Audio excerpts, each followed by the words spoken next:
Okay, so I picked a good spot out here in the silvo pasture to show you how this cover crop came up. Now remember, I put that seed down just under 2 months ago, and then we got a little bit of rain here and there. So here's what it looks like now. Looking pretty nice, I gotta say. Looks a whole lot better than it did after the ground got tore up. This is lane 3 looking west. Let me go over here to lane 2, show you what that looks like. Yeah, there's lane 2. Looks real nice. Might as well go down to lane 1, show you what that looks like too. Or also, if that's confusing.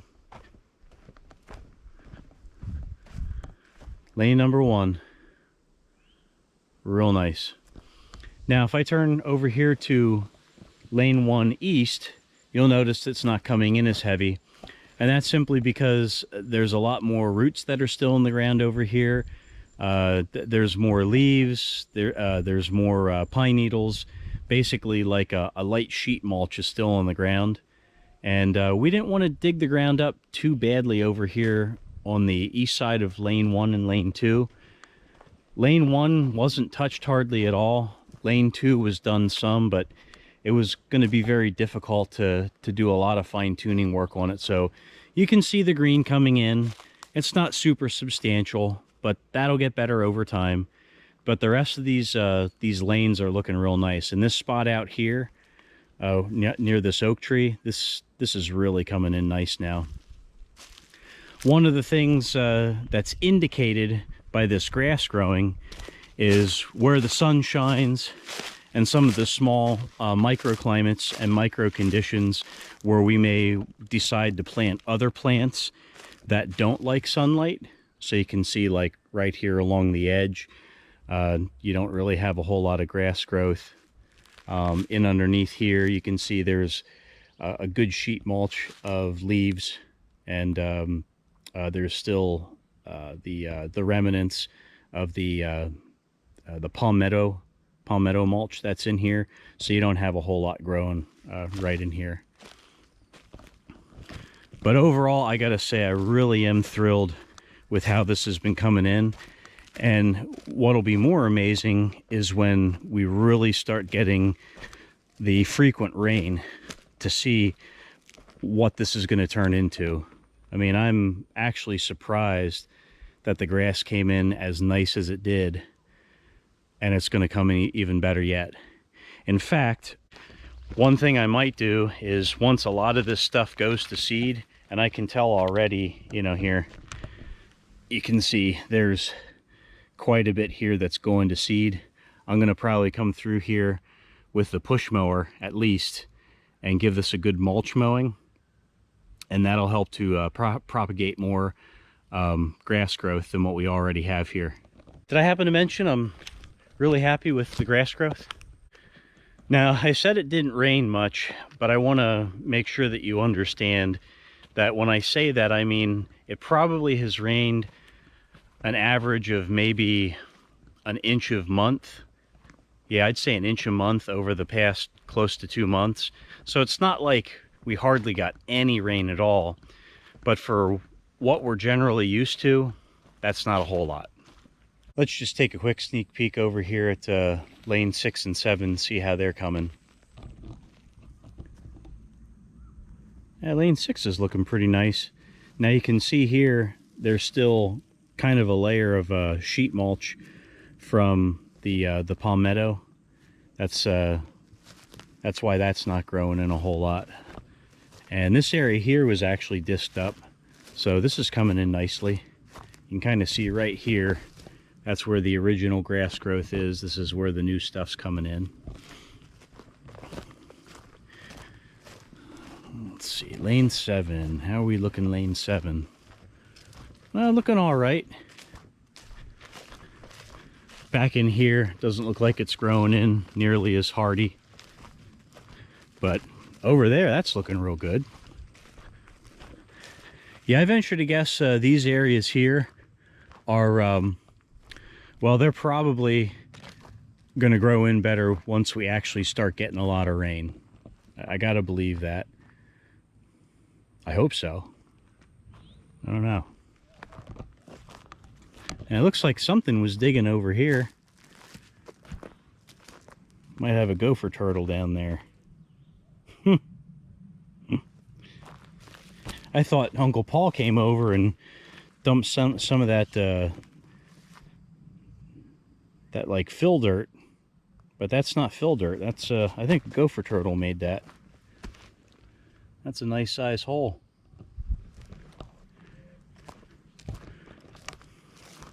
Pass-throughs are looking all right.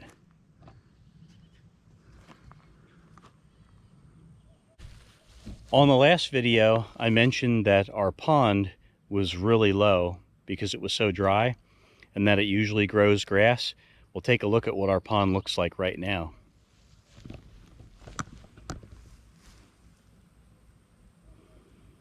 The grass grew in. And if I go down to the bottom here, I don't even think at this point it's marshy or squishy.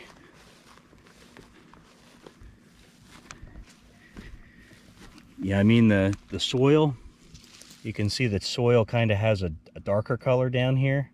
It might have a slight squish to it, but it's respectively it's pretty dry. And if we go over here, go up in elevation just a little bit, you can see the color changes and it just gets a little bit drier. Well, I guess I'll go on to talking a little bit about all this grass that I'm cutting and keeping. And I don't want to go on a long thing. I should probably do an entire video on the theory behind why I'm doing it. So I'll hit it just a little bit now. Before I go into all this, I do want to thank Peter Canaris, Green Dreams TV, Jim Kowaleski's work, the research by Dr. Elaine Ingham, and of course Joel Salatin, because I was introduced to Dr. Elaine by his work, since they go to a lot of the same conferences. But essentially you can see I'm amassing a lot of grass. I have it sitting on the garden here because this is probably the best place for it to be. It will be used as a sheet mulch to control weeds, and it'll also be used to feed the microorganisms that are in the soil. Again, I don't want to go on a big long thing about it because there's a lot to say, but you'll see a lot more of me cutting grass and putting it in piles, and I got some really wild ideas for what I want to do out in the pasture for water control. And also to speed the process up of composting. Now, I don't want anybody thinking that now that I'm creating all these piles of grass that I'm not going to be composting. We're still going to be chipping branches. We're still going to be shredding up palmettos that we pulled out of the ground. But I may purpose some of the branches that I have and some of the palmettos that I have out in the silvo pasture for other things now that I have this grass idea. I pointed this out on the last video, and I think it became even more apparent when I was cutting the grass last time.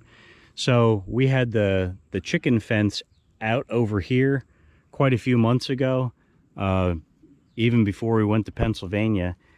And yeah, I had pointed this out. This area was more green.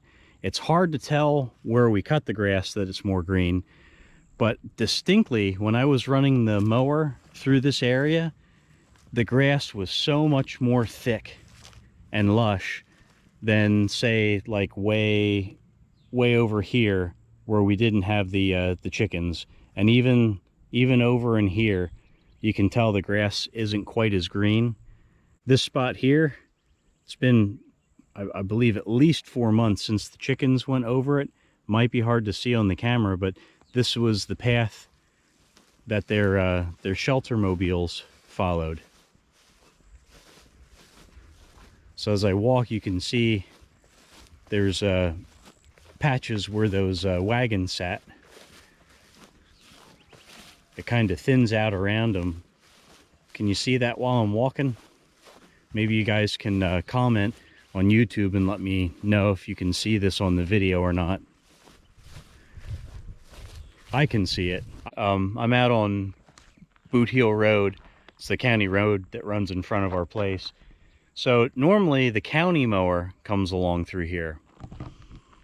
So we actually pay a guy from the county to drive his tractor by, and he mows all this in the front here. And he does that maybe once a month during the summer, maybe every other month or every 3 months during the winter.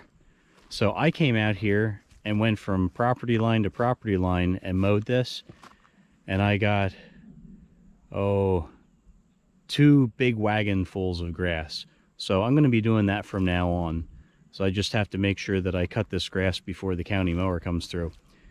The other thing is a project I've been holding off on for a while, but I really got to get to this one, and that's replacing our fence line. So several months ago, actually no, not several months ago, like a year and a half, 2 years ago, somebody came down through here on their quad, jumped the driveway here that goes in. He flew off, and his quad ran right through our fence line, knocked out some of the posts, ripped the barbed wire down, and just made a mess. And it's been sitting and sitting. Really haven't had the time to do it, but I got to do something about it. So I got to get this fence repaired. So I've been out here. That was a lot of grass I was able to capture. I mean, you can kind of see, if we go over here, how much grass there is. Grass and weeds here at the fence. So anyway, yeah, it's time to get this thing fixed. I don't feel like doing it, but I don't feel like doing a lot of things, so time to get her done. All right, we'll hit one more thing and then we'll draw this to a close. So you remember how I was talking about trying to go through the little piles because they would get harder to find, and at least the big piles are big enough that I could find them because they're going to start growing in and filling in with all kinds of stuff. Let me show you what the biggest piles we have look like right now. Look at that. I wasn't lying to you folks. It's growing in. And this is just about 2 months since the last time I did an update. I don't know if anybody saw this on the last video. I don't even remember if I recorded any of it, but look at that coming in. You can imagine what this is going to look like come the end of summer. Well, our summer. I mean, the rains really even haven't begun yet. So when we start getting rain just about every day, yeah, you can imagine what that's going to look like. All right, folks. Well, I hope I didn't bore you to tears on this one. Nothing too exciting. Like I always say, I hope to have more update stuff coming soon.